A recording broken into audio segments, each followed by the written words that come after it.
কোনো রাজনৈতিক দলের কর্মী কিংবা সমর্থকদের কোনোভাবেই নির্বাচনী পর্যবেক্ষক হিসেবে নিয়োগ দেওয়া যাবে না বলে পর্যবেক্ষক সংস্থাগুলোকে সতর্ক করে দিয়েছেন প্রধান নির্বাচন কমিশনার।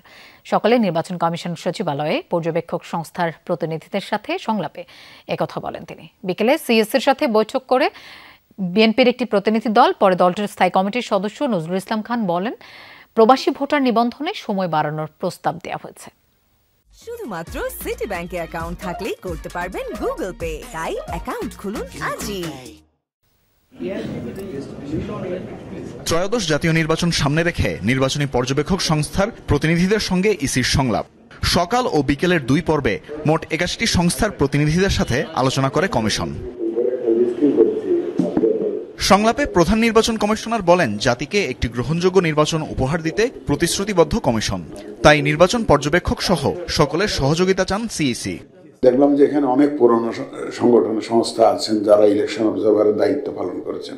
আমি অতীত নিয়ে কোনো ঘাটাঘাটি করতে চাই না। আমি অলওয়েজ সামনের দিকে তাকাতে চাই। অতীতে ভুলভ্রান্তি আমাদের অনেক হয়েছে, এটা হতে পারে, নানা কারণে হতে পারে। Let us forget about it. Rather we should take lessons from the past. এখান থেকে শিক্ষা নিয়ে আমরা সামনে এগোতে চাই। এ সময় নির্বাচন কমিশনার আবুল ফজল মোহাম্মদ সানাউল্লাহ বলেন, আগামী নির্বাচন হবে বাংলাদেশের ইতিহাসে সবচেয়ে স্বচ্ছ ও গ্রহণযোগ্য। এক্ষেত্রে কেউ বিঘ্ন ঘটালে কমিশন ছাড় দেবে না বলে সাফ জানিয়ে দেন তিনি। প্রশিক্ষণের ব্যাপারে একটা কথা এসছে যে হ্যাঁ, আমরা চেষ্টা করব নির্বাচন কমিশনের পক্ষ থেকে সহায়তা করার জন্য। আমাদের ব্যালট প্রকল্পের আওতাতেও যদি সম্ভব হয়, অন্তত পক্ষে প্রতিটি প্রতিষ্ঠান থেকে ১-২ জন করে নিয়ে এসে যদি প্রশিক্ষণ দেওয়া যায়, সেটা আমরা করব। পর্যবেক্ষকরা যাতে নির্বিঘ্নে কাজ করতে পারেন সেই পরিবেশ নিশ্চিত করতে কমিশনের প্রতি আহ্বান জানান পর্যবেক্ষক সংস্থার প্রতিনিধিরা।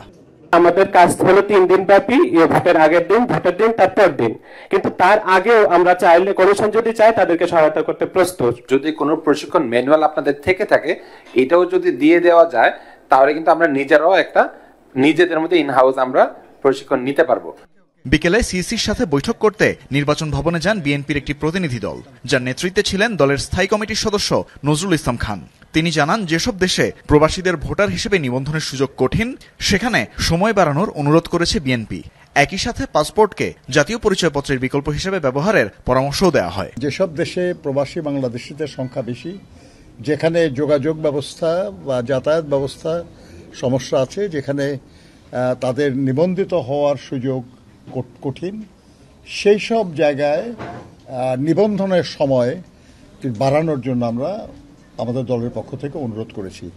লটারির মাধ্যমে পুলিশ সুপারদের বদলির বিষয়ে একটি বিশেষ রাজনৈতিক দলের দাবি থাকলেও তা কতটা যৌক্তিক, এ নিয়ে প্রশ্ন তোলেন বিএনপির এই নেতা। এই কাজটা করে নাই, এই কাজটা এবারই কিন্তু তারা প্রথম শুরু করেছে। তানফির মৌসুম, যমুনা নিউজ, ঢাকা।